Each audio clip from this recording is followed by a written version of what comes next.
Então vamos lá. Esta é a aula do dia 14 de junho de 2021. Continuamos na pandemia. As aulas são virtuais. A nossa irmã Cristina Cação vai fazer a prece de abertura. Vamos agradecer a espiritualidade amiga, aos nossos mentores, a Jesus e a Mãe Maria pela oportunidade de mais uma aula.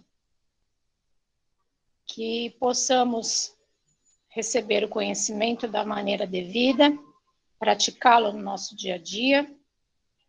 E vamos pedir também por todos os nossos irmãos que se encontram nos hospitais, acamados, seja por qual enfermidade, que possam ter o acolhimento necessário.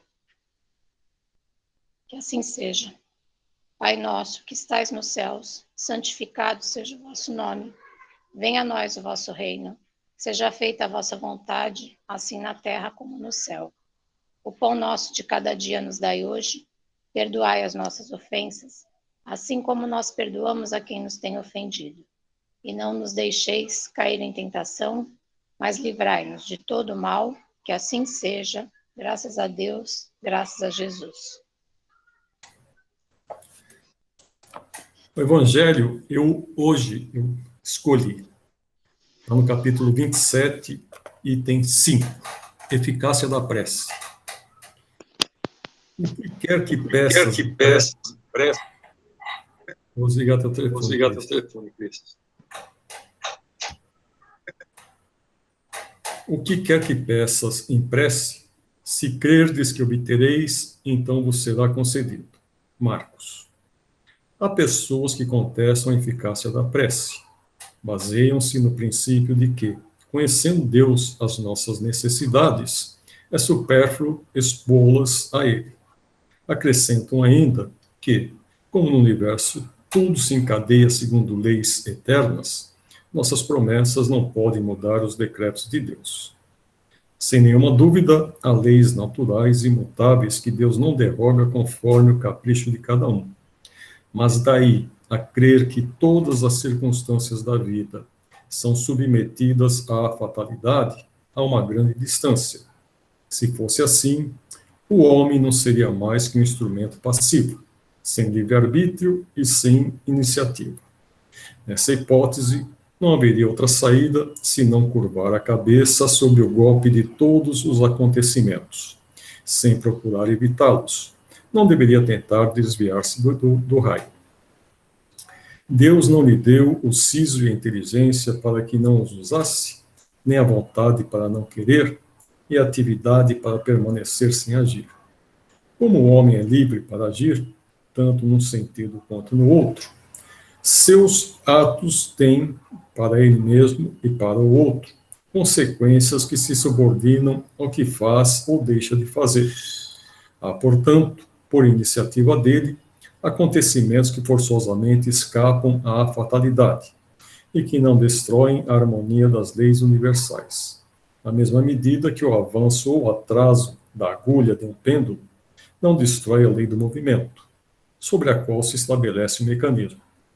Portanto, Deus pode aceder a certos pedidos sem derrogar a imutabilidade das leis que regem o conjunto, sendo seu consentimento sempre subordinado à sua vontade. Então, é isso. Hoje nós vamos falar sobre a prece, por isso que eu escolhi esse texto aqui, abertura, tá? Então, vamos pôr para apresentação, compartilhar.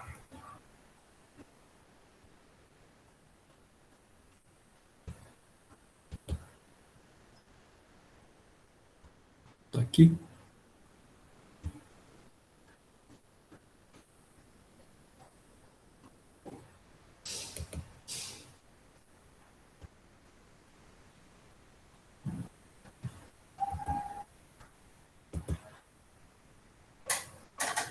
Chegou mais alguém. Só porque eu vim para cá agora, hein? Tá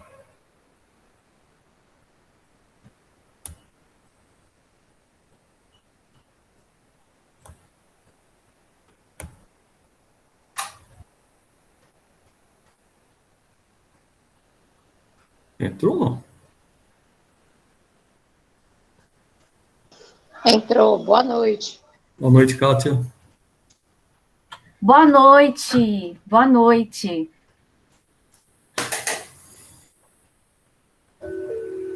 Então vamos lá. Parte terceira das leis morais. Capítulo 2 da lei de adoração. Objetivo da adoração. Em que consiste a adoração?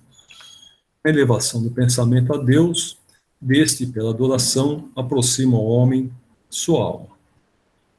Origina-se de um sentimento inato a adoração ou é fruto de ensino? Sentimento inato como a existência de Deus. A consciência da sua fraqueza leva o homem a curvar-se diante daquele que o protege, que o protegeu.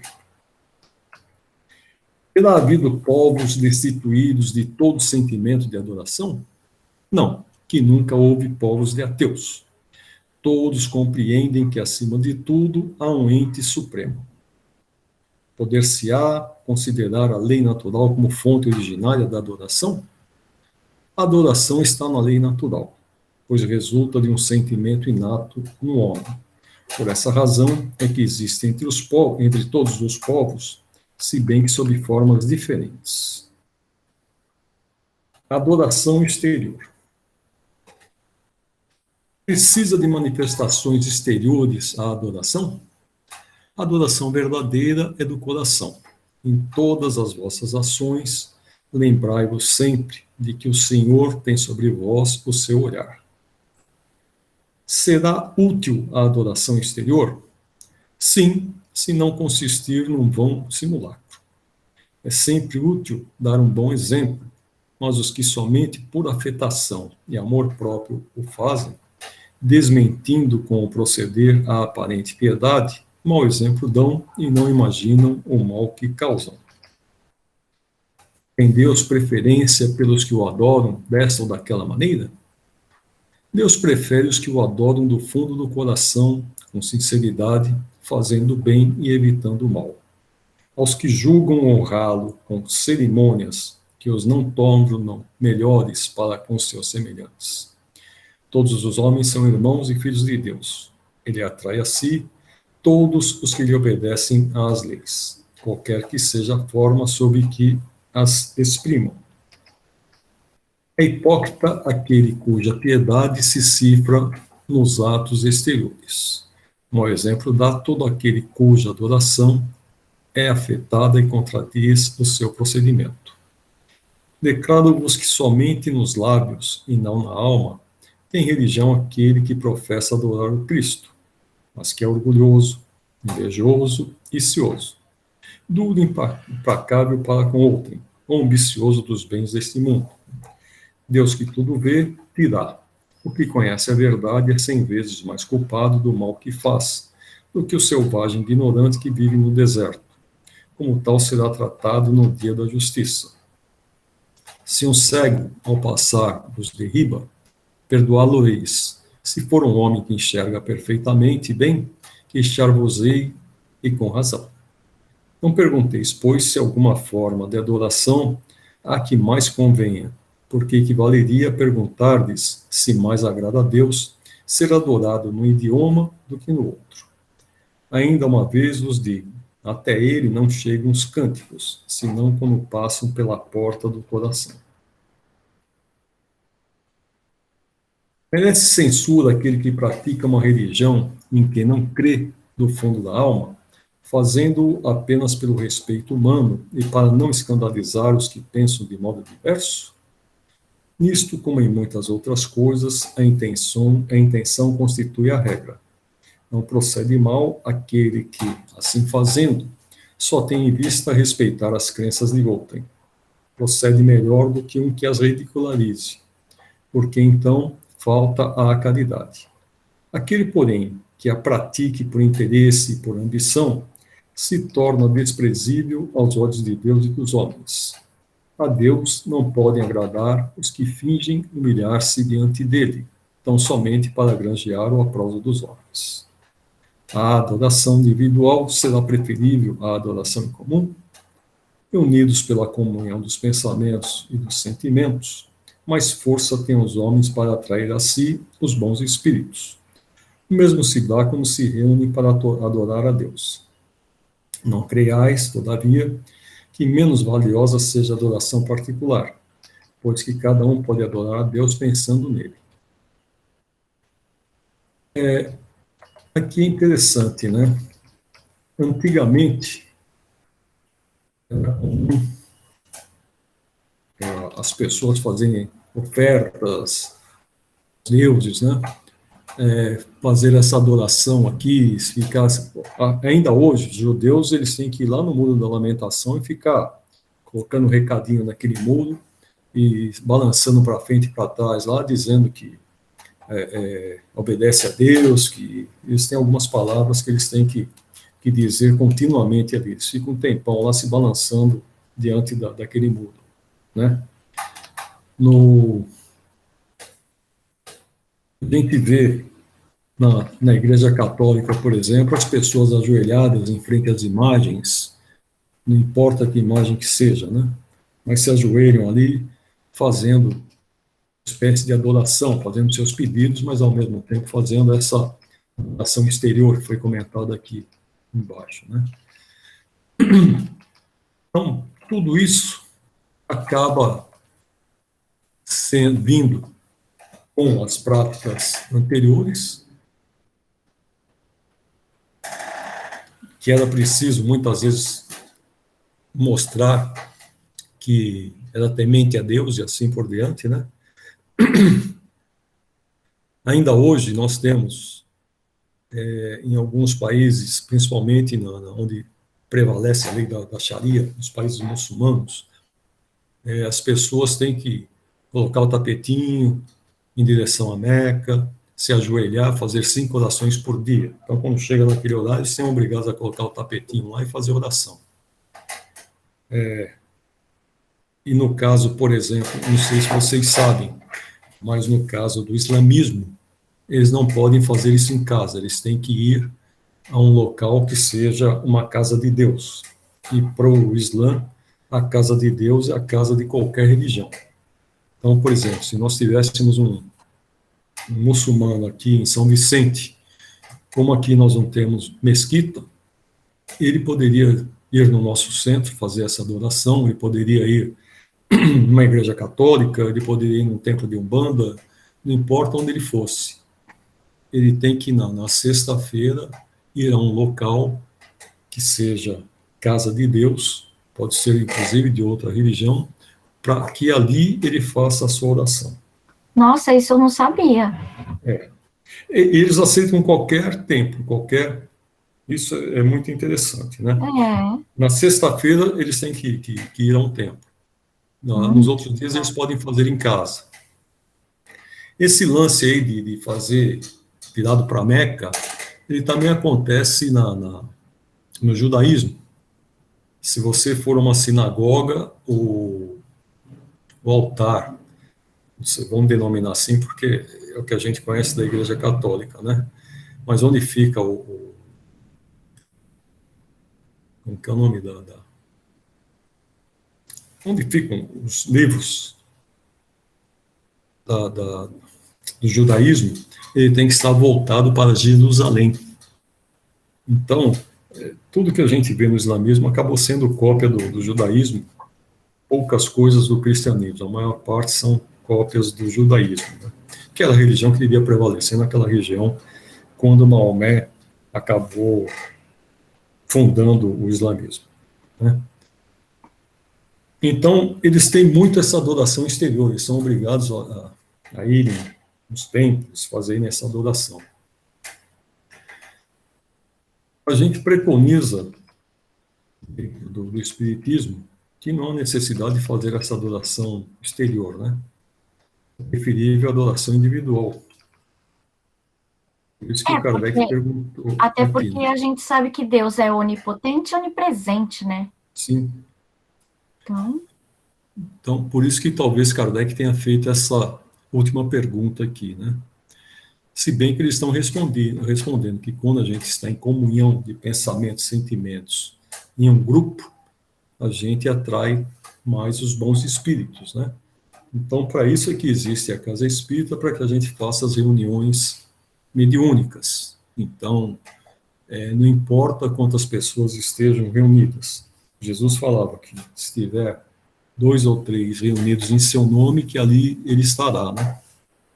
Então, nós sempre preconizamos nas casas espíritas que mesmo que nós não tenhamos um público muito grande, mas que a gente faça a nossa parte, né? Faça a nossa reunião, leia o Evangelho, faça a reunião, para que a gente, porque Jesus vai estar conosco, ou o emissário dele. Talvez por isso que o Alisson, ele tenha, algumas vezes, aqui nas nossas aulas, né? Ele tenha defendido que a Casa Espírita não poderia ser fechada com essa pandemia. Já está tendo o movimento de voltarmos a termos reuniões, talvez não tenhamos aulas, porque as salas são muito pequenas, nós ficaríamos num ciclo ali muito fechado, né? E, por enquanto, talvez não seja seguro ainda termos esse tipo de reunião. Se bem que eu fiquei sabendo hoje pela televisão aí que até setembro em setembro meu grupo vai ser vacinado, né? A gente que tenha 18 anos, nós vamos ser vacinados em setembro. Verdade. Então... Ai, minha filha tá ansiosa, ela tem 19, ela, mãe, em setembro eu vou ser vacinada. Aí você falou agora, eu achei muito engraçado. Eu falei, em setembro? Você tava falando tão sério, eu falei, gente, tem alguma coisa errada. Será? Eu me sinto com 18 anos, você vai estragar isso? Pois é, a idade está na cabeça, né? Eu sou aborrecente. Ai, esse Dirceu é um barato. Mas já parece-me que no domingo eles iam fazer uma reunião, acho que, não sei se é nesse próximo domingo aí, uma reunião daquelas para desobsessão da casa, né? Então já iriam começar com o grupo de domingo, eles não convidaram todas as pessoas, né? Apenas as pessoas do grupo de domingo. Mas já vamos começar a ter algumas atividades internas. Hoje, mesmo que as pessoas estejam lá, tem um grupo que está se reunindo, são poucas pessoas com bastante espaçamento, né? Infelizmente, a gente não pode dar motivo para a doença, né? O vírus, ele está se mostrando bem contagioso, embora as vacinas diminuam o efeito desse vírus, a gente ainda não sabe se nós vamos ter um vírus como o vírus da gripe, que todo ano, devido às mutações que ele sofre, a gente precisa de uma nova vacina para poder fazer frente àquele vírus. Então é isso. Vocês têm alguma coisa a falar sobre a adoração?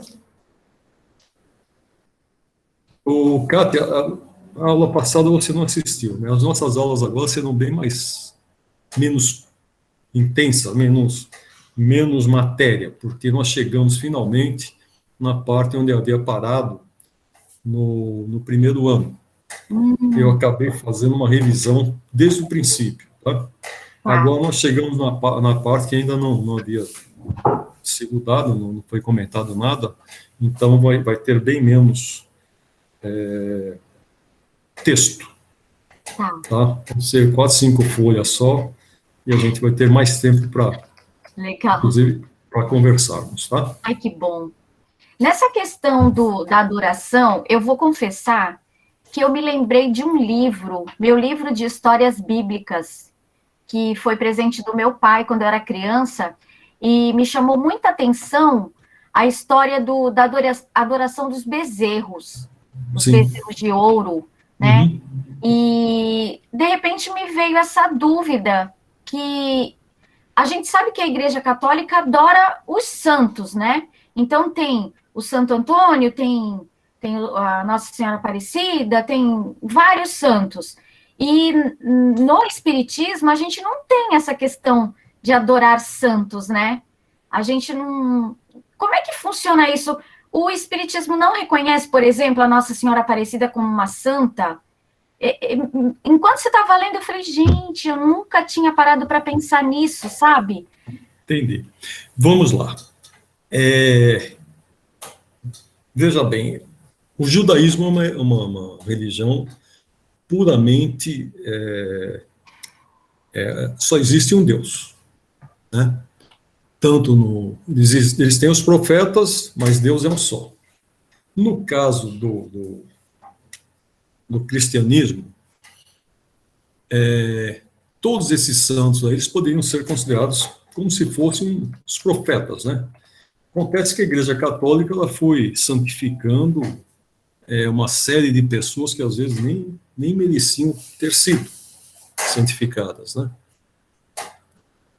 Então, você tem como se fosse, dizem que eles são, o católico fala que o santo é o contato que ele tem com Deus, é o intermediário, né?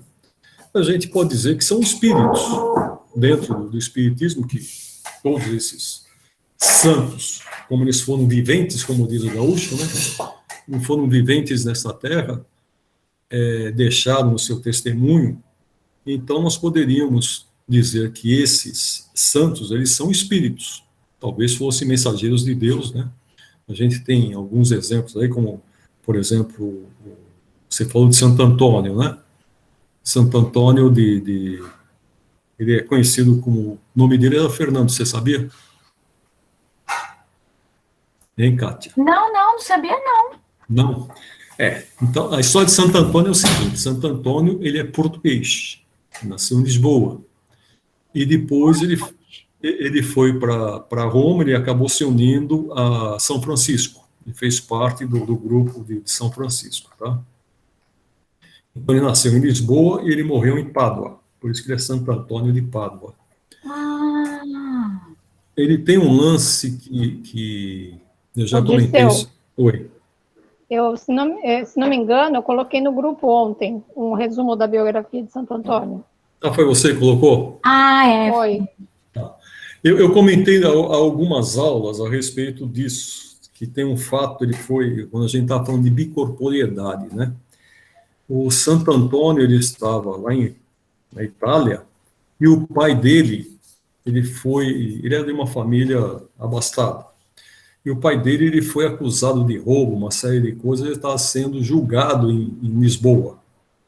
E ele se materializa em Lisboa e faz a defesa do pai. Diziam que o pai tinha matado alguém. O que a Cristina colocou ontem é um resumo, né? Que ele nasceu em Lisboa e morreu em Pádua e assim por diante. Mas tem esse lance aí que ele faz a defesa do pai, ele consegue levar o pessoal que estava,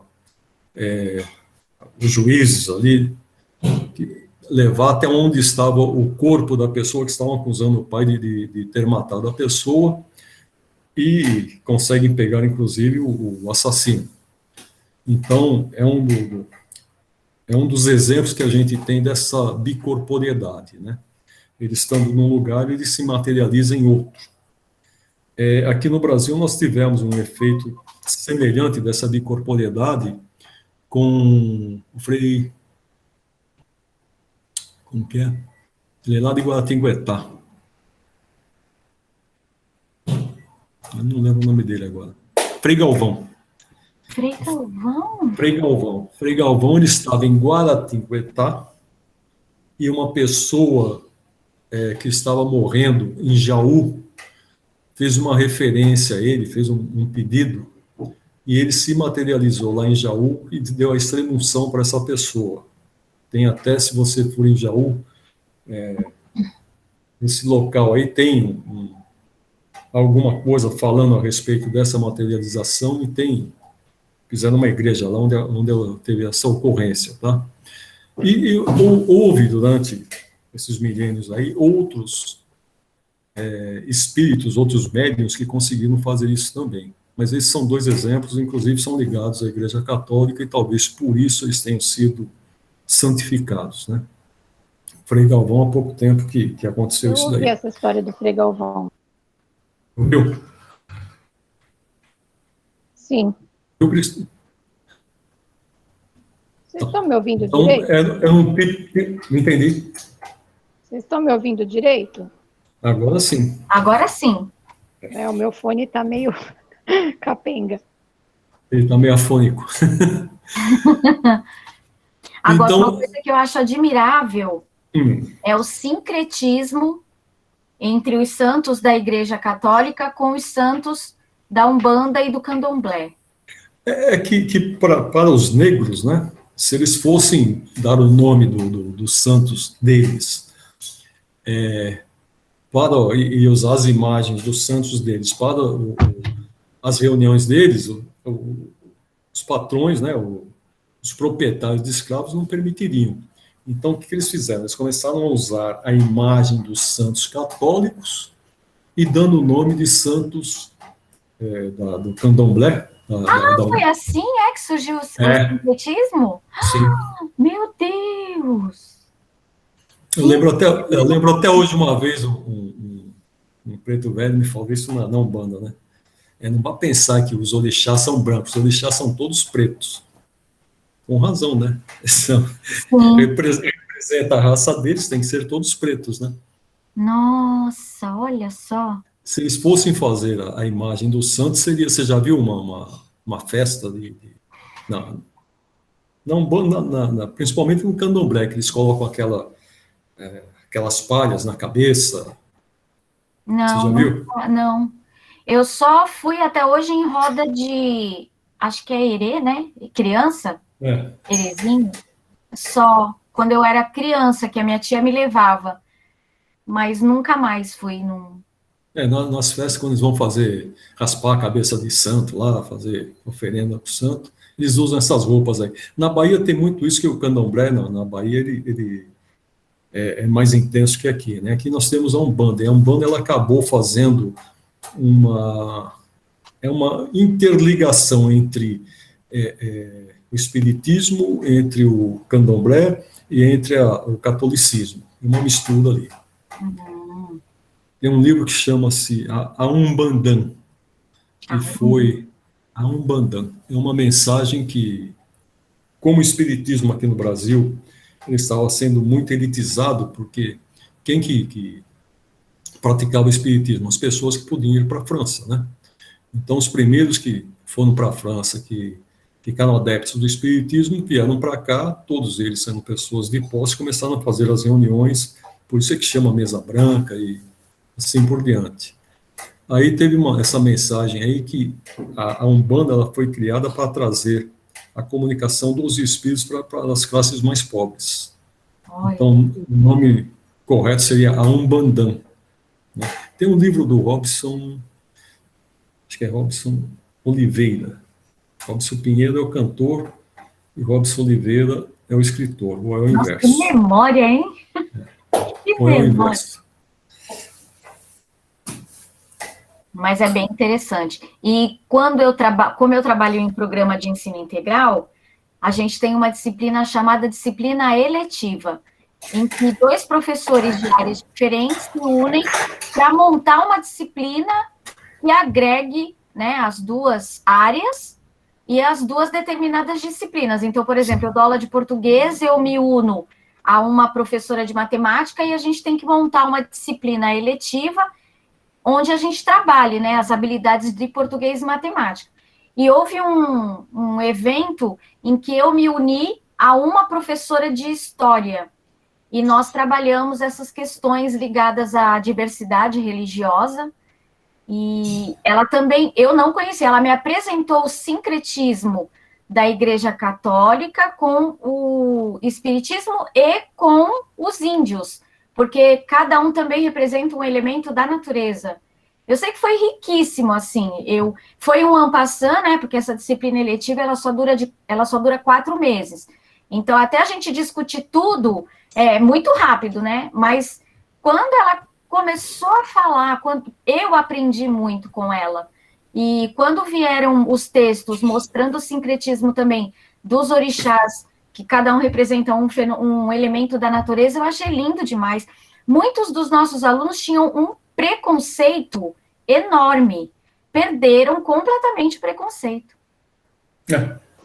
Tem uma série antiga, eu estou tentando me lembrar o nome, que conta justamente a origem dos orixás e sobre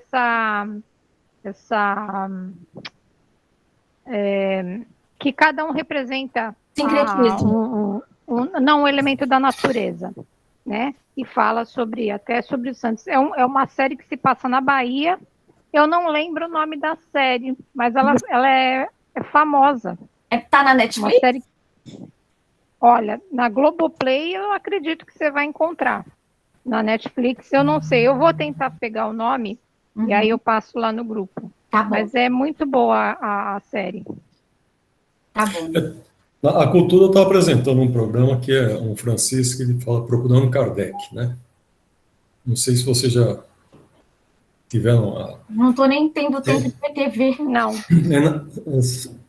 Está passando às quintas-feiras, depois do repórter. Então, começa às 10 horas. É bem interessante essa série. Eu tinha assistido ela no outro canal, no 656, por aí. Eu assisti uma parte dessa série. Ele não era espírita, a filha morre e com isso ele vai procurar o espiritismo, né? Então ele foi para a França, ele mora aqui no Brasil, ele foi para a França procurar e ele fala, hoje na França você tem, os espíritas são são poucas pessoas, né?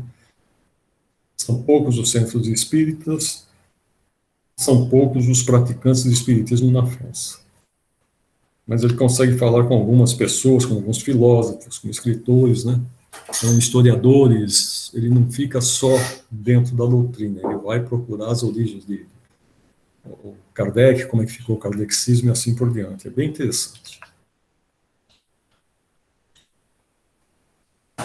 Vamos lá. Vida contemplativa. Covid. A gente só fica contemplando, né?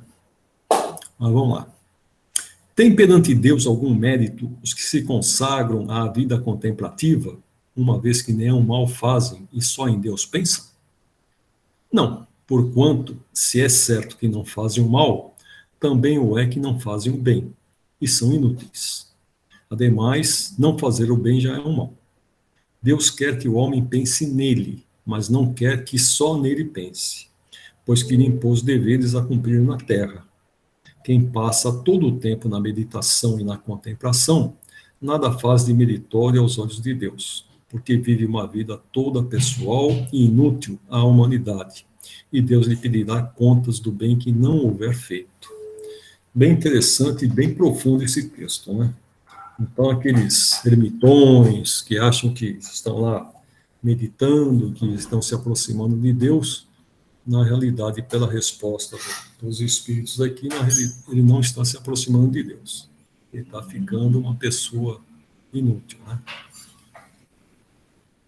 Então, não adianta só não fazer o mal, tem que praticar o bem. Sim. Antigamente tinha uma tirinha na Folha, que era o Paulo Coelho que escrevia, acho que é Talmud o nome dela. Ele contava, eu tinha muitas dessas tirinhas aí, quando eu fazia palestra, eu pegava alguns desses pensamentos que ele colocava ali. E eu me lembro desse que tinha duas solteironas, que elas não saíam de casa, só ficavam na janela lá, vendo tudo que as pessoas faziam, comentando a vida de todo mundo, não faziam mal para ninguém, mas só ficavam entre as duas ali, né? Não faziam mal, mas também não faziam bem. Aí houve uma epidemia de Covid, matou todo mundo. Então, quando chegou todo mundo, foi para o céu, Deus fez uma festa para recebê-los, né? E elas foram fazer uma reclamação. Poxa vida, nós sempre adoramos a Deus, nós sempre ficamos, nunca pecamos, a gente fazia isso, aquilo, aquele outro, né? E agora vocês estão recebendo pessoas aqui que foram adúlteros, pessoas que foram más, pessoas que foram isso, que foram aquilo, né? Aí Deus falou, bom, elas têm razão, né? Aí começou, bom, então vamos lá. Quem foi adúltero? Aí um monte de gente lá, pode ir para o inferno. Quem foi? O Paulo Coelho é católico, então tem inferno lá, na historinha dele, tá? Quem praticou o mal? E foi indo, né? No fim, acabaram ficando só as duas lá, né? Aí ele perguntou, poxa, vocês nunca fizeram mal? Não, a gente não saía de casa, tal. Ah, bom, então se vocês não tiverem oportunidade de fazer o mal e também não fizeram bem, vocês estão meio errados, então volta todo mundo para cá. Sabe? E é bem por aí, né? Paulo Coelho é muito bom também. A história, né, é bem...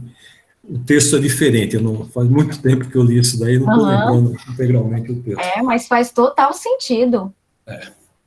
Então, não adianta a pessoa se afastar principalmente do convívio em sociedade, né? Porque é aqui na sociedade que a gente vai ser provado, né? Que a gente vai provar e ser provado. A gente vai ter as nossas desavenças, a gente vai ter os nossos erros. Se a gente se afastar, ficar num lugar onde a gente não possa cometer o erro, mas também não possamos cometer o bem, não estamos fazendo bem para ninguém. Semana retrasada você perguntou de trabalho, né, Kátia? Na próxima aula retrasada foi. Na próxima aula nós vamos falar de trabalho. Vai cair o tema. Como ele está falando aqui do trabalho, eu lembrei disso, tá? Legal. Agora nós vamos à parte importante da aula, que é a prece. Para quem chegou atrasado hoje, a Cristina fez a prece, eu abri o Evangelho na parte final, não sei se vocês sabem, mas o capítulo 27, ele fala sobre... O 28 são as preces, né? E o 27, ele fala sobre pedir e obtereis.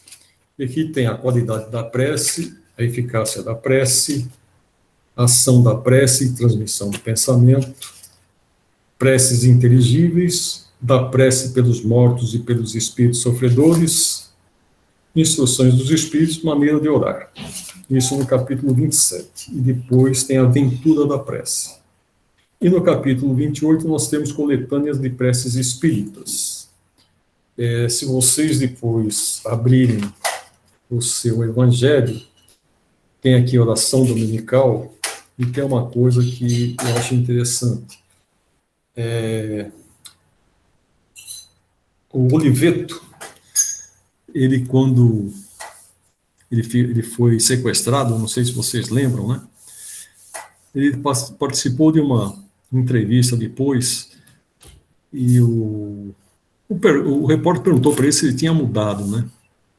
Ele falou, aliás, o cara estava perguntando de marketing para ele, se o marketing poderia mudar qualquer coisa. Ele falou, depois que mudaram a prece do Pai Nosso, qualquer coisa pode ser mudada.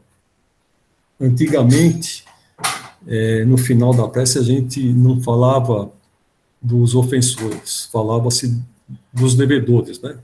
Perdoai as nossas dívidas na medida em que perdoamos os nossos devedores. E hoje fala, perdoai as nossas ofensas na medida em que perdoamos os nossos ofensores, né? Então, houve essa mudança na prece do Pai Nosso. Mas, aqui no livro, no capítulo 28, no item 5 dessas preces, da prece dominical, vocês vão ler o seguinte: perdoai nossas dívidas na medida que perdoamos aos que nos devem, perdoai nossas ofensas assim como perdoamos aos que nos ofendem, que nos ofenderam. Então, no Pai Nosso espírita, tem os dois. Eu achei que essa mudança tivesse sido feita, quando eu vi essa entrevista dele, achei que tivesse sido feita por alguém há menos tempo, mas no Espiritismo já tinha as duas frases, né? Não sei se antigamente tinham essas duas frases. Isso chamou muito a minha atenção quando eu li essas preces espíritas aqui. Então, eu achava até que tinha que, na Igreja Católica... Só que era em latim, né? Como falou ali atrás, não adianta você fazer prece. Ele falou, não, nós vamos ver a prece aqui agora. Foi acho que quando eu li aqui o texto hoje, ele fala de preces ininteligíveis, como são feitas em outras línguas, né? Não, foi ali atrás. A Igreja Católica, ela não queria... Na Igreja Católica, a gente tinha que falar, perdoar as nossas ofensas, e no Espiritismo perdoai as nossas dívidas. Eu sempre pensei que tivesse que rezar diferente. Não, no Espiritismo tem as duas. Tem, lá no interior o pessoal O fala... que muda é o final da prece, né? É o final da É. prece que na Igreja Católica fala amém, e nós falamos assim seja, Isso. né? E a prece da Ave Maria, que troca Deus por Jesus. E morte por passagem. Eu me atrapalho toda. No interior, o Pai Nosso, eles começam, Pai Nosso que estais no espaço. Não é no céu, é no espaço. Nossa. É mais amplo, né? Então são mudanças que fazem aí para dizer que são diferentes, né? O Oliveto estava certo. O Gilberto, ele faz um Pai Nosso bem diferente, bem... Não sei de onde que ele pegou, mas deve ser algum... bem, bem diferente o Pai Nosso que ele ora. Vamos sequenciar aqui. Agrada a Deus a prece? A prece é sempre agradável a Deus, quando ditada pelo coração, pois para ele a intenção é tudo. Assim, preferível lhe é a prece do íntimo à prece lida, por muito bela que seja, se for lida mais com os lábios do que com o coração. Agrada-lhe a prece quando dita com fé, com fervor e sinceridade. Não creais, porém, que toque a Deus a prece do homem fútil, orgulhoso e egoísta, a menos que signifique de sua parte um ato de sincero arrependimento e de verdadeira humildade. Eu acho que tanto o islamismo quanto o catolicismo tem um terço, né? E o islamismo ele tem não é um terço porque é um monte de bolinha lá, mas é para ficar contando quantas preces eles fizeram. Então não é a quantidade de prece que se faz, mas a qualidade da prece que se faz. Quando eu descobri a função daquele colar de contas, eu achei um absurdo. Eu falei, nossa, meu Deus do céu, não precisa. Mas o pessoal não usa o terço? Então, dá na mesma, né? Então, mas eu acho que não precisa. Dirceu, deixa eu te perguntar. É claro que, né, talvez eu esteja fazendo uma pergunta meio boba, mas dúvidas, né? O curso existe para isso. As preces que nós fazemos em pensamento, por exemplo, eu gosto muito de conversar com Deus, com os mentores, com Jesus, mas assim, em pensamento. Eu não falo, eu penso e eu estou fazendo a minha oração, estou fazendo a minha prece. Às vezes até de olhos abertos. Tem a ver com isso, né? O que importa é a intenção. Olha, eu vou te dizer uma coisa. Cristina! Você está errado, você deve falar bem alto para todo mundo ouvir. Sério? Agora a telepatia, por telepatia, qualquer espírito escuta, tá? Então tá bom. Eu sempre tive essa dúvida, gente, será que faz efeito, né? Porque assim, eu tenho essa mania. Às vezes eu tô aqui, tô fazendo alguma coisa, Jesus amado, então o meu mentor, mas assim, pensando, né? Mentor, muito obrigada, né? Eu agradeço muito, mais agradecer do que pedir, muitas das vezes. Aí eu, será que meu recado vai chegar?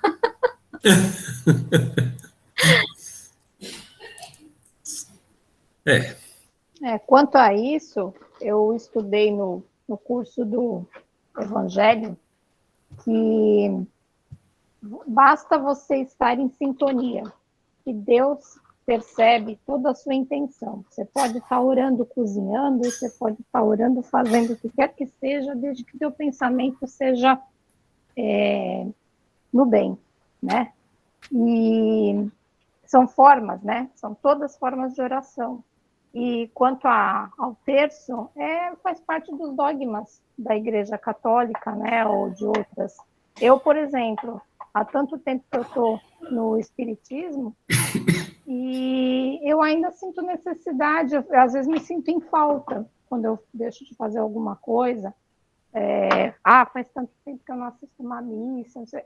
São apegos, porque a gente foi criada, né, nesse meio. Sim, eu como fui batizada na Igreja Católica, às vezes eu me questiono, né? Nossa, eu fui batizada na Igreja Católica, mas dá para contar nos dedos quantas vezes no ano eu entro numa igreja católica. Eu não... E às vezes eu falo, gente, será que tem alguma coisa que eu tô falhando, né? A gente fica com essa dúvida. Porque me arrepender, eu só vou me arrepender quando eu souber, né? Lá do outro lado. Aí eu vou fazer o quê? Desculpa, eu não sabia. Eu falo que a Igreja Católica, com os dogmas dela, junto com a crença nas vidas sucessivas, seria um conjunto perfeito. É verdade. Nossa, é verdade, gente. Mas isso daí eu falava com um amigo meu que era frei. Ele ia em casa, ele frequentava a minha casa, né? Ele falava da sua religião, tirando comunicação com os mortos e a reencarnação, o resto eu acredito tudo. Eu falei, o resto é a tua religião. Esse resto é a tua religião. Então, eu falo que é justamente isso que falta no catolicismo. Sim. Se bem que o catolicismo sabemos que eles têm provas da reencarnação, né? Mas não é falado, porque para não desmoronar tudo que foi construído até hoje. Inclusive, outro dia, o Pondé, ele estava entrevistando aquele arcebispo de São Paulo, não sei.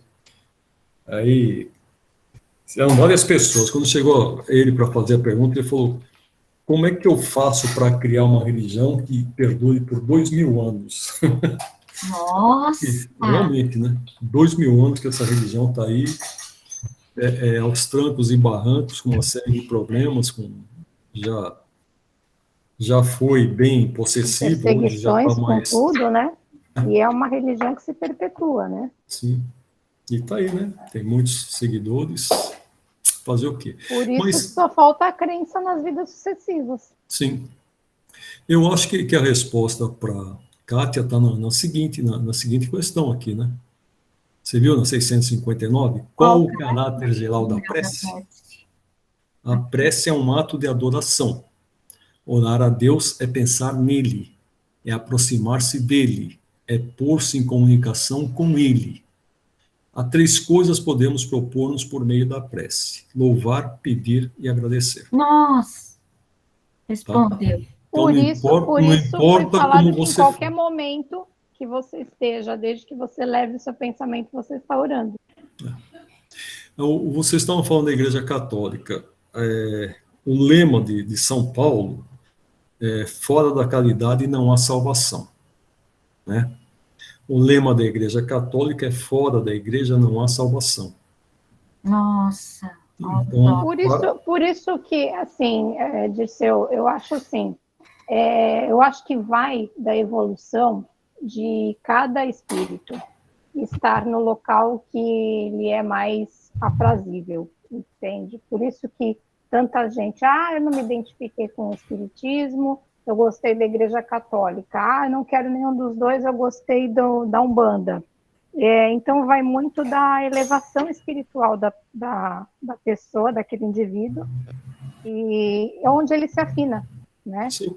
Eu acho que eles falam que nós que já estamos na doutrina espírita, nós temos um conhecimento maior, uma aceitação maior, então também a responsabilidade é maior, né? Sim. Mas eu acho que não importa a que religião a pessoa se dedique. O importante é que tenha uma religião, né? E que faça o bem, né? E que siga os preceitos da religião, porque nenhuma religião ela vai atacar os outros. Hoje em dia, né? A Igreja Católica isso são atitudes humanas, por isso que eu falo que a gente não pode julgar uma instituição, a gente tem que julgar os indivíduos. Uhum. Eu só acho um exagero, por exemplo, a Igreja Evangélica. A primeira vez que eu fui convidada por uma amiga minha, professora, eu estava passando por uns problemas e, embora eu estivesse frequentando o centro espírita, não, você tem que ir na minha igreja, porque a minha igreja que não sei o que, que não sei o que. Eu falei, tá bom, então eu vou na sua igreja. Eu lembro que era um sábado, nós estávamos lá e aquele clima para mim até então parecido com qualquer outro, né? Os bancos, as pessoas sentadas, uma pessoa lá na frente falando. Nossa, mas daqui a pouco, atrás de mim, mas o cara deu um grito, aleluia, Senhor, que eu tomei um susto, e de repente todo mundo começou a gritar, aleluia, Senhor, e eu olhava assim para ela, o que é isso? Ela, é o louvor, eu, meu Deus, mas precisa gritar tanto assim, Deus não é surdo, né? E aí eu falava assim, meu Deus do céu, pergunta se eu voltei. Aí acalmava, ficava tudo calmo daqui a pouco. Aí você tá lá concentrado ouvindo, daqui a pouco de novo. Aleluia, Senhor. Isso aqui. Eu falei, começava tudo de novo. Eu falei, gente, isso aqui não é para mim, não. E fui também na igreja messiânica. Eu fui à igreja messiânica também. O que me atraíram foram as iquebanas da igreja messiânica, que eu também não conhecia. Frequentei por alguns meses, achei muito bacana, tal, mas para mim não fazia sentido ficar ali fazendo aquela oração em voz alta na frente daquele japonês lá, o Meishu Sama, né? Que aí depois tinha que fazer o batismo, comprar a correntinha, benzer a correntinha lá do... Eu nem lembro direito porque eu falei... o Orikari. Isso. É o cordão O Orikari. Eles fazem um ritual lá, um batismo mesmo, e aí a partir dali é que você pode ministrar o jorei. Isso. Eu achei muito interessante. Eu não tenho, né? Mas assim, eu falei, não, eu gosto da igreja, eu gosto do espiritismo mesmo, eu gosto da mesa branca. E aí eu parei de procurar, eu falei, não, minha praia é kardecismo mesmo. Mas eu acho bonito, assim, eu só não vejo sentido, sabe? Quando você não vê sentido, eu falo, gente, tinha que ser em voz alta, na frente do japonês lá, eu falei, gente, mas, né, e Jesus? Jesus é que tem que ser, tudo bem, né, respeitar os ancestrais, mas para mim não fez sentido nenhum. Eu falei, não, adoro Ikebana, mas eu vou para mesa branca, vou beber água. É só continuar fazendo Ikebana. Aí eu falei, não, eu gosto mesmo, eu acho que o espiritismo não é julgar, mas eu acho que o espiritismo é muito mais real, acho que é mais verdadeiro e menos complicado.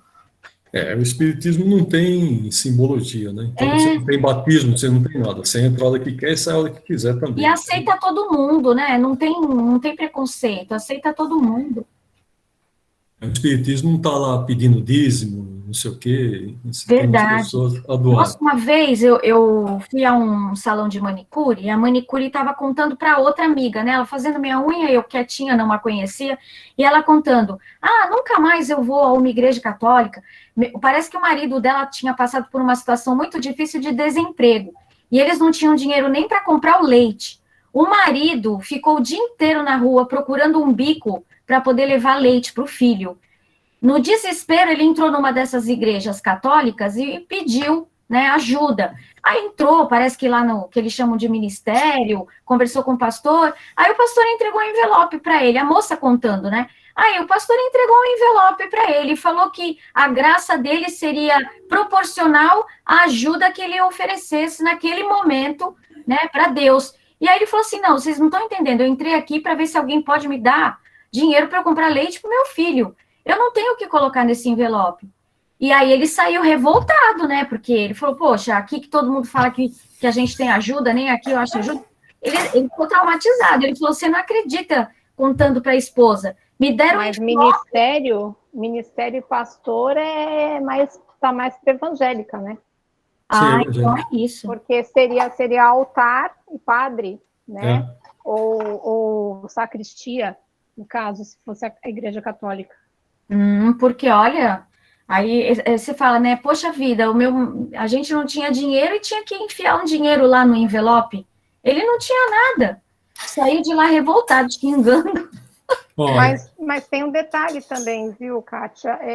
Tem igrejas e pastores, e tem igrejas e pastores. Então, eu conheço de amigas minhas que, assim, você dá o que quer e o que pode, né?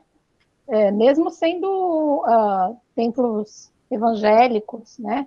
Não tem aquela... é por isso que eu falo, vai muito de quem está à frente do local. Eu acho que depende vamos dizer, da divisão. Tem a igreja pentecostal, que são a Universal e Pentecostal. Todos esses que estavam na televisão aí, aquele Valdomiro é pentecostal, o outro que está com Covid lá, o cunhado do Edir Macedo, aquele não sei o que, Santos, que aparece no domingo na televisão, também é pentecostal. Essas igrejas, elas pedem. Se você entrar lá para pedir, você tem que doar tudo que você tem para depois você receber a graça. Olha. E o lance é o seguinte, se você dá tudo que você tem e você conseguir vencer depois, foi Deus que te ajudou. Se você der tudo que tem e não conseguir nada, você não teve fé suficiente. A graça de Deus não... Ai, olha só. Não teve fé suficiente. Meu Deus. Eu fiz um curso lá no interior, o pessoal da FGV, um MBA, e o presidente do sindicato era pastor. Mas, olha, o que esses caras pegavam no pé desse pastor por causa desses lances aí, eu descobri tudo por causa desses professores da FGV. Eles falam, você vai lá na Universal, tem os 300 pastores lá, né? Eles dão um passe lá, você já viu? Não. Na igreja, eles dão um passe, aquilo lá é passe. Você tem que passar numa corrente lá, todo mundo com as mãos, abanando, não sei o quê. Você pegar um médium ali, vai ficar mediunizado. A energia que tem ali, a pessoa fica mediunizada. E aí, a conversa é dessa daí. Se você tiver fé, você vai conseguir. Se não tiver, difícil. Complicado. Vamos seguir. Vamos. A prece torna melhor o homem? Sim, porquanto aquele que ora com fervor e confiança se faz mais forte contra as tentações do mal e Deus envia bons espíritos para assistir. É este um socorro que jamais se lhe recusa quando pedido com sinceridade. Como é que certas pessoas que oram muito são, não obstante, de mau caráter, ciosas, invejosas, impertinentes, carentes de benevolência e de indulgência e até algumas vezes viciosas? O essencial não é orar muito, mas orar bem. Essas pessoas supõem que todo o mérito está na longura da prece e fecham os olhos para os seus próprios defeitos. Fazem da prece uma ocupação, um emprego do tempo, nunca, porém, no estudo de si mesmas.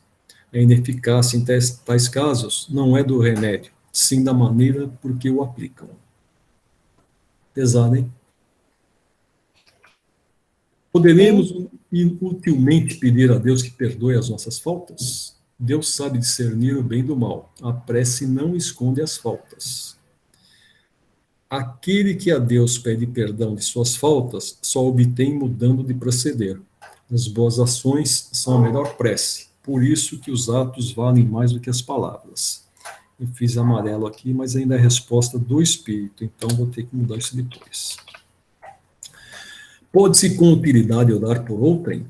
O Espírito de quem ora atua sobre sua vontade de praticar o bem. Atrai a si, mediante a prece, os bons espíritos, e estes se associam ao bem que deseja fazer.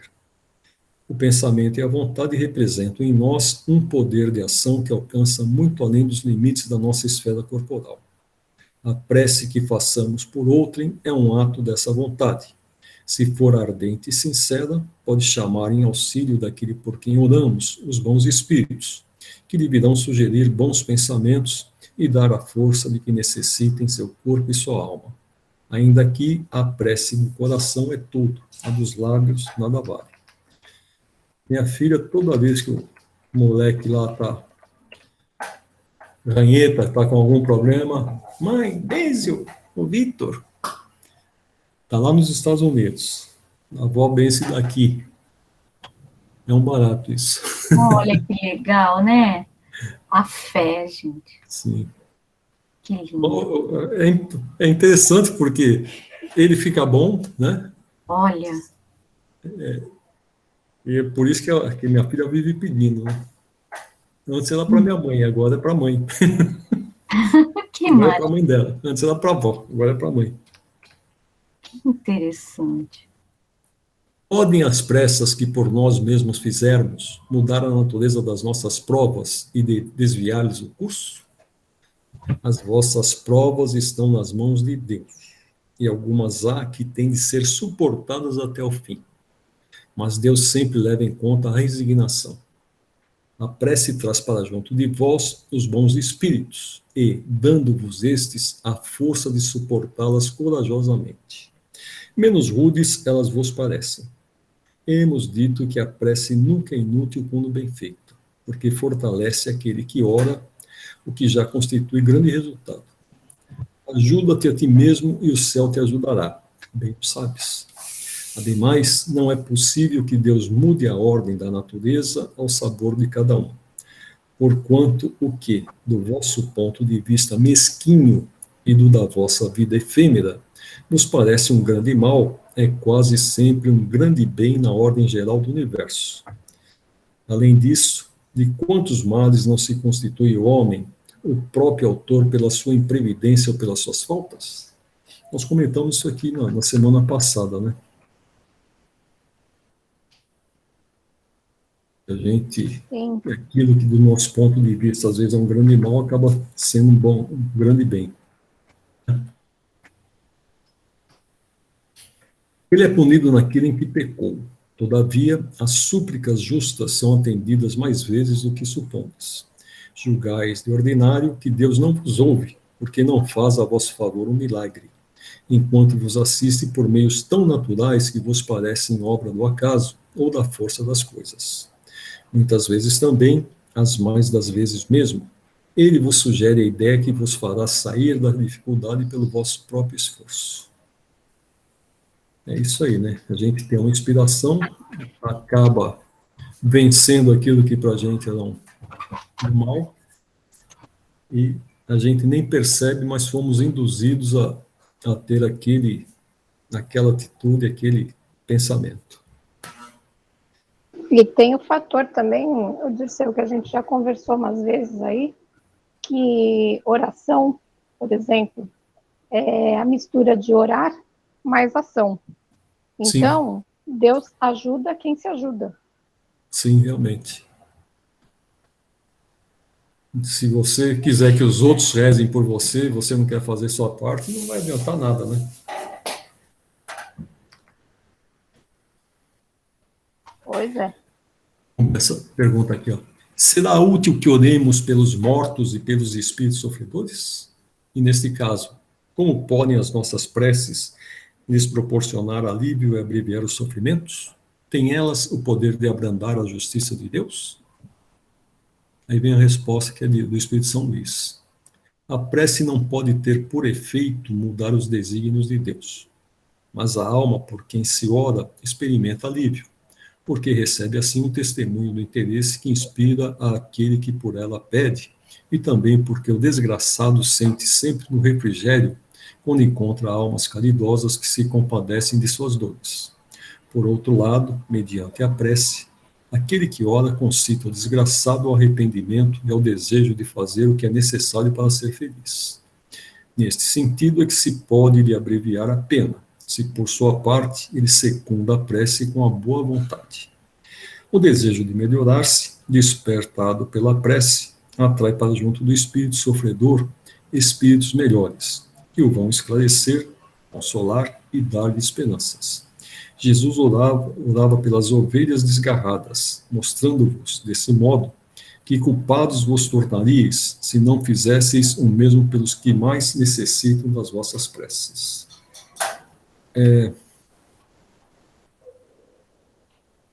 Aqui, eu não sei se vocês lembram do André Luiz, naquele livro, Nosso Lar, onde ele já estava no hospital, né? Tinha uma mulher que ele ajudou como médico. Ele tinha ajudado essa mulher. E essa mulher sempre orava por ele. Toda vez que ela orava por ele, ele recebia um. E era a única que orava por ele. Era a única. É a única, né? Ele até se arrependeu, porque ele não dava muita bola para ela, né? Na própria família não tinha isso daí, né? Mas essa mulher, como ele tinha feito um bem para ela, sempre orava por ele e recebia na televisão lá, quando ele estava em convalescência, né? Então, toda a prece que a gente faz pelos mortos, ela é interessante. que se deve pensar da opinião dos que rejeitam a prece em favor dos mortos, por não se achar prescrita no Evangelho? Isso deve ser coisa de evangélicos, né? Aos homens disse o Cristo: amai-vos uns aos outros. Esta recomendação contém a de empregar o homem todos os meios possíveis para testemunhar aos outros homens a afeição, sem haver entrado em minúcias quanto à maneira de atingir ele esse fim. Se é certo que nada pode fazer que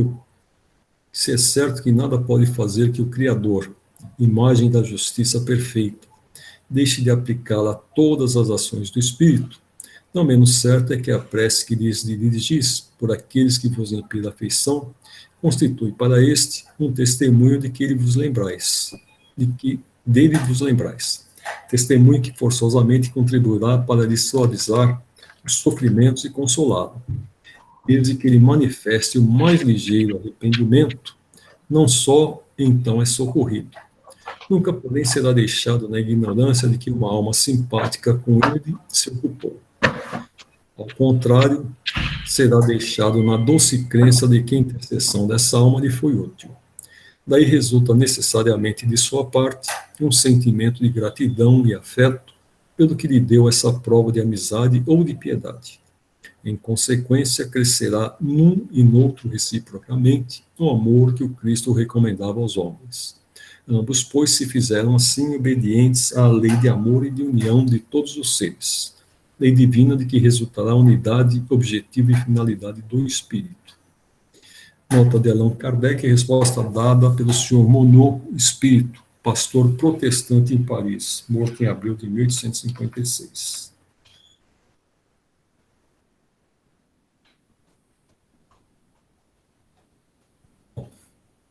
Sobre a prece. Eu separei um texto aqui sobre a prece que eu vou passar para vocês depois, tá?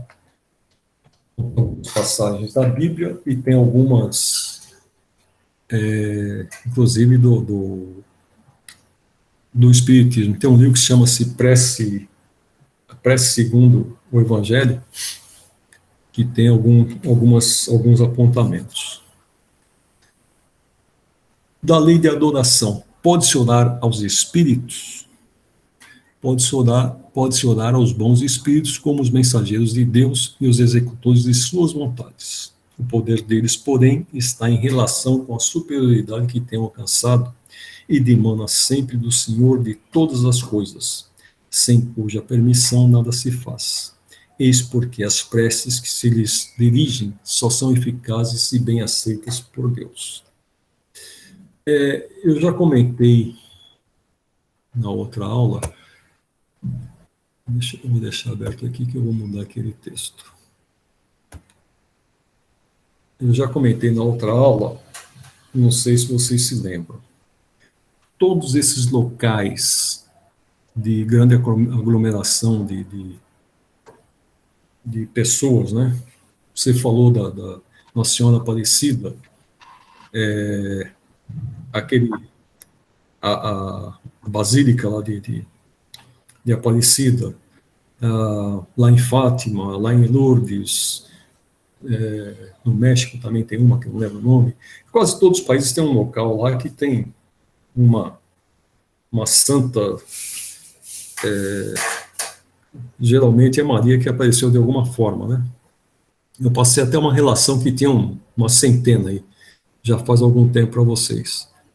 Mas nesses locais tem uma equipe de espíritos que estão ali para analisar os pedidos que são feitos. Então, se por mais fútil que seja o pedido, seja para ganhar na loteria, seja pedidos desse tipo aí, eles são analisados e se for, nessa análise, se for constatado que será benéfico aquele que se ora para aquele que se pede, ele acaba sendo atendido pelos espíritos. Então, tem equipes em todos esses locais. Os espíritos, eles não se restringem aos centros espíritas, eles estão presentes em igrejas católicas, eles estão presentes em igrejas evangélicas, eles estão presentes na Umbanda, eles estão presentes em todos os locais. Que O espiritismo, todos nós temos espírito, todos nós, de alguma forma, já ou passamos por aqui, ou vamos passar mais, já passamos, estamos aqui, né? E vamos passar mais vezes aqui. Então, essas equipes, elas estão ali para fazer esse tipo de averiguação. Certo? Você falou de Aparecida, né? Aparecida não é uma aparição. Aparecida é uma estátua que foi achada dentro do rio. Por ela ser negra, ela foi diferenciada das outras estátuas, né? Então, por isso que chama-se Nossa Senhora Aparecida. Tá? Uhum. No caso de Fátima, por exemplo, o local era Fátima e apareceu a Nossa Senhora lá, apareceu para os 3 portuguesinhos lá. Em Lourdes foi a mesma coisa, a Nossa Senhora que apareceu em Lourdes, e apareceu no mundo inteiro, né? Então, são essas aparições que nós estamos tendo várias santas. Eu estava comentando com você que a Igreja Católica, ela santificou pessoas que às vezes não mereciam ter sido santificadas, né? Mas, por exemplo, na Idade Média teve muitos papas que foram santificados, que se você for ver a história desses papas aí, eles eram um capeta. Não tinham nada de santo, tá? Então, tem uma história que se conta, você sabe o nome do Kardec, do Allan Kardec? O nome do professor? De Hippolyte? Não, do Hippolyte. Hippolyte. Hippolyte Rivail, não é? Hippolyte. Eu sei que tem Rivail. Hippolyte Léon Denisard Rivail. Denisard, isso. Ele tem Leão também no nome. Hippolyte Léon Denisard Rivail. Esse Denisard é uma mistura de Saint-Denis com uma floresta que existia na França, que era cultuada pelos celtas, que chamava-se Ardennais. Então, os celtas, eles cultuavam um deus que era um carvalho. Então, dentro dessa floresta de Ardennais, existia um carvalho secular lá, e eles iam adorar. Quando os romanos tomaram conta, você que teve a professora de história, os romanos, eles nunca foram contra a religião dos dominados. Eles sempre permitiram que os dominados praticassem a sua religião. O que eles queriam dos dominados eram impostos. Então, eles queriam dinheiro, eles faziam a defesa dos seus dominados, e os dominados podiam seguir com a língua, podiam seguir com suas crenças, tá? Então, o que eles fizeram? Quando eles tomaram essa parte da França, eles colocaram, né, perto desse carvalho uma placa dizendo Dionísios Rústicos Eleutérios, né? Que, em resumo, seria o seguinte: Dionísio, que é o deus da bebida, ou o deus do meio ambiente, né? É o Baco. E Dionísio é o mesma pessoa. Um é na Grécia, outro é em Roma. Hein? A diferença dos nomes é que um é grego, o outro é romano. Dionísio e Baco. Baco é romano, então. Baco, se não me engano, Baco é grego. Baco é grego. Você é professora de história, Cristina? Oi? Você é professora de história? Não, eu gosto da mitologia. Ah, tá. Mas, em resumo, esse Dionísios Rústicos Eleutérios queria dizer que Dionísio, ele impera a vontade, né? Então, rústico, que o lugar era bem rústico, e Eleutérios não sei o que quer dizer. Depois de muito tempo, porque isso daí aconteceu antes do Cristo. Esse domínio dos celtas naquela região da França aconteceu por Júlio César. É o contrário, tá? Meu filho está falando aqui que Dionísio é grego, romano, e Baco não, Dionísio é grego, Baco é romano. Bom, eu não sei, mas o nome colocado foi Dionísios Rústicos Eleutérios. Então, quando o César dominou aquela região, foi antes inclusive do Cristo. Quando o cristianismo começou a se desenvolver quando chegou nessa região que viu a placa, né, com os nomes, e sabia da história dos celtas que adoravam Carvalho e tal, para que eles captassem os celtas para a religião católica, o que eles fizeram? Eles adotaram a árvore de Natal. Tá? E fizeram 3 santos. São Dionísios, São Rústicos e São Eleutérios. E hoje, se você procurar, existem os 3 santos, inclusive com imagens. Bom, Dionísios acabou mudando com o tempo, passou a ser Dionis, e depois de um tempo passou a ser Denis. São Denis tem inclusive um bispo que se chamava São Denis, e foi sacrificado, parece que cortaram a cabeça dele no século II, século III lá, e ele vai com a cabeça pendurada aqui no braço. Dá uma olhada na história de São Denis, que é um barato. Ave Maria. E aí tem esse nome aí, Denis Arde, né? Denis em relação a São Denis e Arde em relação a Ardennais, que era a floresta. Então, por isso que é Denis Arde. Então, tem muito esse nome na França. Mais uma história para Wikipédia. Dirceu Semigini, Wikipédia. Não, isso daí a gente estuda para fazer umas palestras de vez em quando. Mas quando eu fui falar do dia 18 de abril, que é o dia do Espiritismo, falar sobre Allan Kardec, eu fiz essa pesquisa já. Faz muito tempo que eu fiz isso daí. Você é palestrante, Dirceu? Eu já fiz bastante palestra. Admiro quem consegue, eu não consigo não. Olha, para mim, você sabe, eu vou confessar para vocês, a maior dificuldade que eu tinha não era fazer palestra, era fazer a prece. Tanto assim que eu tinha a presidente do centro que eu frequentava lá no interior. Por isso que você pede para a gente fazer toda a aula, né? Mas as minhas preces são muito curtas. Eu tinha uma presidente de um centro que eu frequentava lá, que ela falava que a minha prece era Xincheja Amém, ou que é Xincheja Amém, ou Amém que é Xincheja. Né? Toda vez que tinha... como é que não vai vender roupa? Brechó, lá no centro. Era depois da palestra, né? Aí era o Dirceu que tinha que fazer palestra, porque a palestra era curta e a prece era curta. Eu não ficava enrolando, tá? Eu ia comentar com vocês. Você falou esse negócio de fazer prece em pensamento, eu também faço. Você falou que você se comunica. Para mim, não tem senhor. Para mim, são todos iguais, entendeu? Então, esse negócio de ficar falando rainha, salve rainha. Maria não era rainha.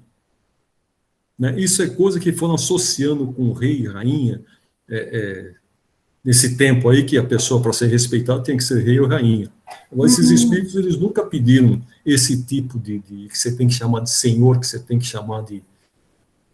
Eu sempre, quando eu trabalhei com mediunidade, essas coisas, para mim, nunca foi senhor, nunca chamei de senhor. E também não quero que me chamem de senhor. Tá? Quando eu dava aula, meus alunos não me chamam de senhor, só me xingar minha mãe. O resto vocês podem... É professor, é Dirceu, mas não vem me chamar de senhor, porque eu não gosto. A Lucimei está coçando o bigode.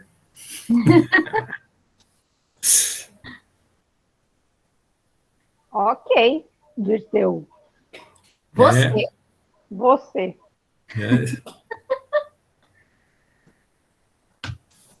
Eu também, meus pais também nunca chamei de senhor. Senhor, senhora. Sempre. Engraçado, desde criança isso daí. Então, a gente já sabe que o Dirceu não gosta que o chamem de senhor. Bom, isso eu sempre falei. E também não gosta de fazer a prece. Também não gosto. Eu faço a prece, mas minha prece é curta. Não fico com lenga-lenga, não fico com... O que eu acho estranho, às vezes, é a pessoa mudar o tom no centro espírita. Ela fala, que nem nós estamos falando aqui. Na hora de fazer a prece, Parece que incorporam uma outra pessoa e, ó, Senhor, muda o tom de voz, sabe? Eu Sim. acho estranho pessoas que... Isso é verdade, tem muita gente que é assim. E a pessoa às vezes não percebe, tá? Ah, é? Eu acho que tem que fazer com a voz normal. Uma vez eu fui fazer prece numa cidade,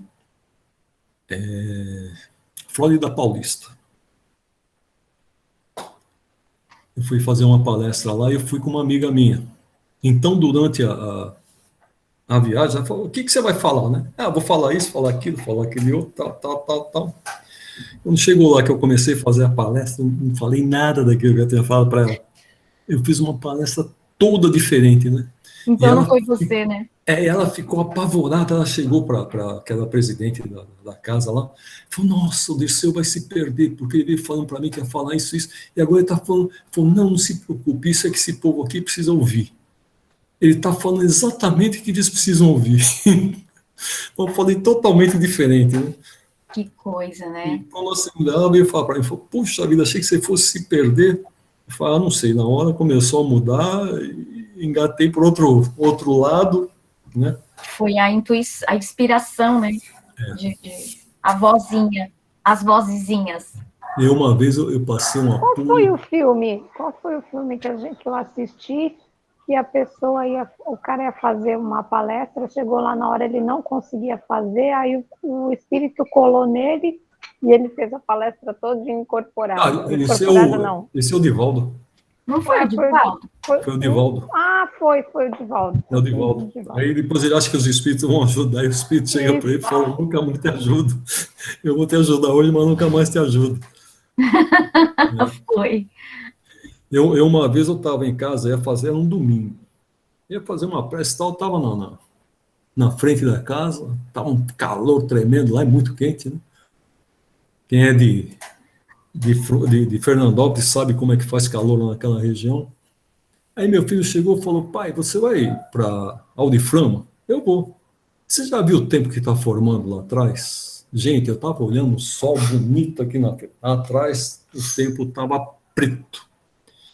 Eu saí de casa e tinha a ponte que atravessava o rio Tietê, e ela tinha caído, que é direto para a cidade de Aldiframa. Então eu tinha que fazer um outro caminho, um caminho mais longo. Eu saí de casa, mas peguei um temporal no caminho. Eu falei, quer saber de uma coisa? Eu não vou. Eu ia passar por um caminho de um canavial lá. Eu entrei, eu sei que eu tinha um Opala, mas eu derrapei naquelas curvas lá, pelo amor de Deus. Sei que cheguei atrasado na reunião. Foi aquele dia, a palestra saiu muito ofegante, muito apressada, né? Porque aí já desestabilizou tudo. Então a gente, como falo, tem o Paviani, não sei se vocês conhecem, ele já veio fazer várias palestras aqui na casa.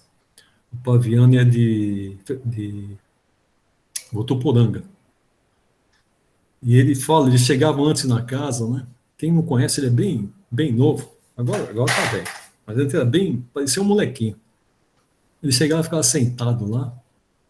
A pessoa não conhecia ele. Ele queria saber, fazer esse comentário, né? Como as casas recebem as pessoas quando chegam, as pessoas novas, né? Então, ele chegava, sentava na casa espírita e ia ver se a pessoa, se era bem recebida, se não era, né? Se a pessoa está chegando, você nunca viu, você faz parte da casa, você vai lá conversar com ela, pergunta se ela já conhece o espiritismo, né? Aí você já vai perceber que ela é o palestrante, né? Quem comenta sobre essa questão de como as pessoas são recebidas na casa espírita é a Maíse Braga, que é uma palestrante que eu gosto de seguir no YouTube.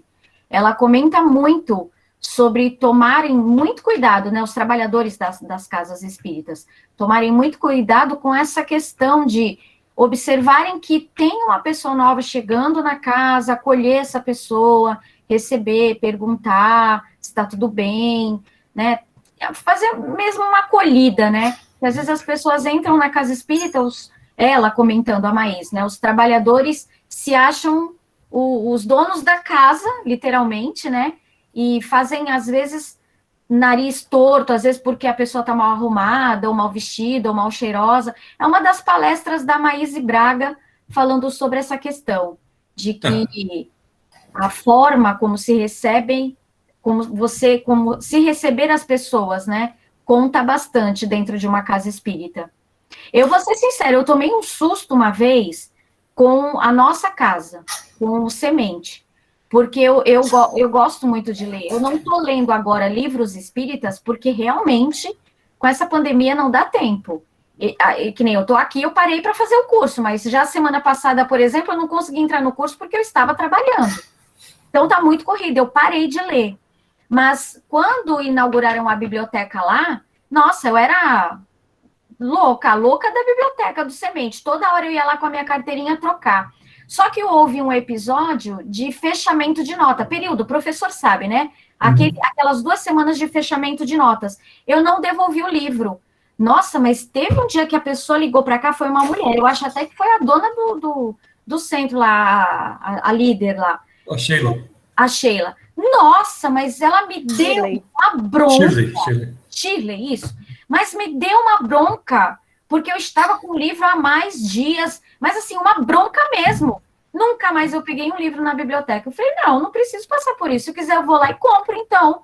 Porque me deu uma bronca. Outras pessoas querem usar, outras pessoas querem ler, e você tem o prazo, e não pode passar do prazo. Mas assim, me deu uma bronca mesmo, eu me senti uma criança. Eu falei, nossa, tá bom. Acho que foi no mesmo dia, no dia seguinte, eu levei o livro. Eu não tenho coragem mais de pegar livro lá. Tenho medo. Depois eu atraso. Kátia, sobre isso, na primeira vez que eu fiz o meu curso de Livro dos Espíritos, quem estava dando aula na época era a Sema. E ela falou assim, durante a aula, vocês pensam que só porque nós estamos aqui trabalhando na casa, somos os trabalhadores da casa, porque somos médiuns, nós somos melhores que vocês? Não, minha gente, pelo contrário, a gente aqui deve muito, aqui a gente tem muita coisa para pagar, não somos melhores que vocês de maneira alguma, somos falhos, e muito falhos. Então... É a resposta para a forma como você foi atendida. Nossa, mas eu juro por Deus, gente. Eu acho que não foi. Bom, pode até ser que tenha sido dando um estilo. Não me deixam mentir. Eu tomei uma bronca que eu falei assim, nossa, eu fiquei até com medo. No mesmo dia, no dia seguinte, eu fui levar o livro e não peguei mais. Quando eles montaram a biblioteca lá, que estavam precisando de gente para ajudar, eu fui me voluntariar, né? Fizeram tanta pergunta, tanta coisa, não sei o que eu acabei não ficando. O que você faz? Eu trabalho em biblioteca. Vocês precisam cadastrar o livro, vocês precisam classificar o livro, eu faço isso para vocês. Não, aqui é diferente, que aqui não sei o quê. Então, tá, tudo bem. Eu acho que essas coisinhas, né, às vezes dão Esse tipo de postura, às vezes, afasta aquele que quer se voluntariar. Isso. E aí eles ficam com problema de falta de gente. E não falo só pelo Semente, mas por vários outros lugares que também deve ser assim. Por isso que eu falo, sempre é o fator humano. O problema de tudo é o ser humano. É verdade. Eu acho que nesse ponto tem muita falha no Semente. Fica um grupo muito fechado. Tem um grupo ali. Eu hoje acabo fazendo parte como instrutor, né? Mas é um grupo muito fechado, eles não dão muita abertura. E você chega lá, por exemplo, você vai na palestra, você quer pegar a ficha para o passe, não pergunta o que você tem, né? Eu entro lá, você vai tomar passe? Não, você não vai tomar passe? Não quero tomar passe. Sabe, eu faço outro passe, para que eu vou ficar pegando o lugar de uma outra pessoa? Uhum. Tá? Eu não gosto do passe que eles dão. Então, se bem que na palestra tudo bem, é um passe normal, mas se você vai naqueles outros passes lá, não me adaptei. Fiz o curso, não me adaptei, não sou voluntário da passe. É uma coisa que eu gosto muito de fazer, que é da passe. Nossa, o que me segura no Semente, realmente o que me prendeu lá foi aquele atendimento fraterno. Quando eu perdi meu irmão, né? Nossa, mas foi uma pessoa tão linda. Eu nunca mais vou esquecer, pena que eu esqueci o nome da pessoa, mas foi uma atendente tão linda, tão linda. Aquilo me atraiu para o Semente, assim. E eu tenho vontade de um dia trabalhar lá, naquelas casinhas lá, naqueles, né, nos cubículos lá, com atendimento fraterno. Porque eu fui tão bem acolhida por aquela moça, como eu nunca fui tão bem acolhida no Semente. E depois, fazendo o curso, né, Mas eu acho que nesse atendimento fraterno eles têm. Você, quando chega, a pessoa vai, conversa com você, vai fazer uma pesquisa, né? O que não acontece quando você vai em palestra. E isso. a palestra não deveria ser diferente. Você O chega lá, Léo, né? O você, Léo também é uma graça. você sabe quem está precisando, quem frequenta, né? Você vai conhecendo uma pessoa, chegou uma pessoa diferente, você vai lá e pergunta. Na casa que eu frequentava lá no interior, a gente dava uma oração, um folhetinho com uma oração quando entrava numerado, porque depois da palestra a gente sempre sorteava um livro, Ai, que gostoso, entendeu? que legal. Então, você tinha aquela numeração, você sabia quantas pessoas foram naquela palestra, né? Pelas preces que a gente dava, e Uhum. também tinha o objetivo de sortear o livro ali. E era uma forma também de você captar livros. Nossa, que bonito. Então, Mas era A a gente casa passa pelo interior com só um bastante pouquinho, número? né? Lá tudo é mais assim, tão mais unido, né? que você falou, Cristina? Não, é que, assim, de repente também pode ser pelo número de pessoas que são assistidas. Será que tem a ver? É, porque o Semente tem bastante, né, já Não, frequentadores. mas a casa que eu frequentava lá tinha mais gente que aqui. Poxa, Ah, tá. Então é o ritmo deles, né? Para você ter uma ideia, de sábado com criança, eram cento e tantas crianças. Chegou a ter 170 crianças nossa, carentes. meu Deus. Então, ia muita gente. É, diz que É, tem é muita uma, é uma, criança no ca- é a casa, Sementinha, né? é uma casa antiga. Sementinha tem muita criança, né? Não, no Sementinho eu nunca fui. Como É, não tenho O carro, Sementinha é a casa lá na Vila Margarida, onde eles atendem não, a comunidade, né? eu sei onde que é, mas já marcamos de ir lá, eu não tenho carro, falar é perigoso você ir, é perigoso ir de carro, é perigoso ir a pé, é perigoso. Então nunca consegui juntar com outra pessoa que já vá lá, que conheça onde que é, que você não vai ter que ficar perguntando pelo caminho, né? Nunca deu certo, mas um dia dá. Gente, vamos encerrar? Eu tenho uma reunião do condomínio agora. vamos. Nossa, agora? Eu sou vice-síndico. Ah, sim. Eu faço a prece. Obrigado.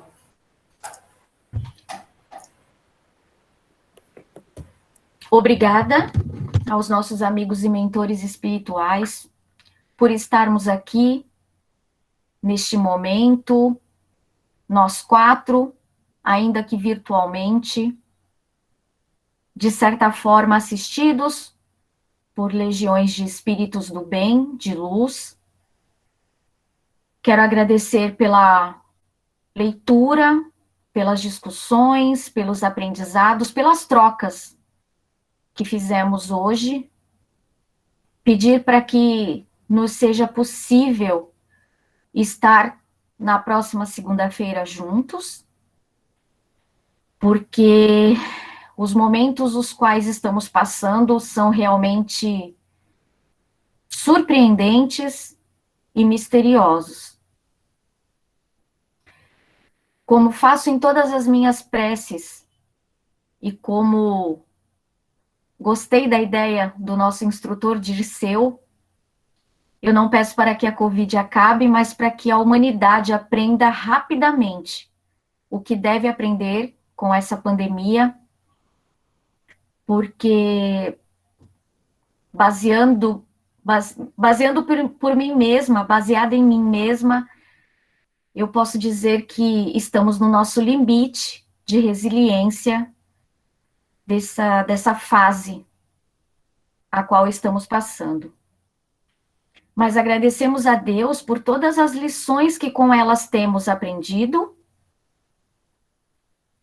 e pedimos para que mensagens de amor sejam enviadas a todos aqueles que perderam as suas vidas por causa da pandemia ou por qualquer outro motivo que seja, que tenha sido.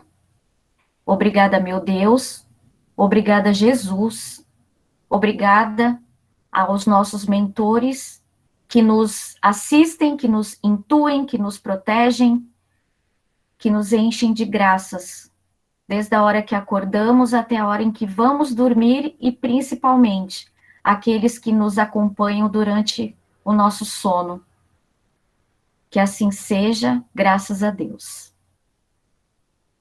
Que assim seja. Que assim seja. Obrigado. Boa semana para vocês. Para todos nós. Boa semana.